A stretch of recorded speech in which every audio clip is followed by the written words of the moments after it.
వారితో ఆయన ఉన్నాడని విశ్వసించినట్లుగా కూడా కొన్నిసార్లు సూచనక్రియల అద్భుతాల ద్వారా తన మహిమను బయలుపరుస్తారు. మనకు తెలిసిందే అది కూడా. అంటే సేవకుల విషయంలోనే ఆయన సూచనక్రియల అద్భుతాలు చేస్తాడా? కాదు కాదు కాదు. తన యందు విశ్వాసం ఉంచిన సంఘ బిడ్డలైన వారు విశ్వాసుల జీవితంలో కూడా ఆయన సూచనక్రియల అద్భుతాలు చేస్తారు.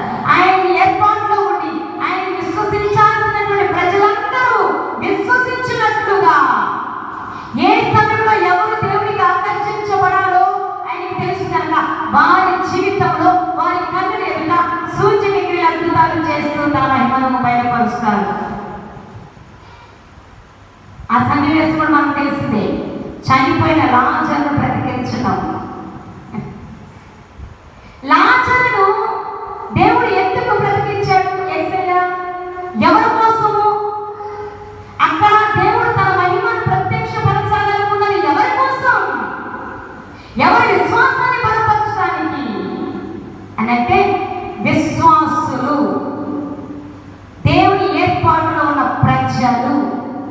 ఆ సూచనల అద్భుతాల ద్వారా ఈయన దేవుడే, ఈయన దైవ కుమారుడే, ఈయన నేను వెంబడించాలి అని క్లారిఫై చేసుకొని డిక్లేర్ చేసుకొని ఆయన వెంబడించడం కొరకు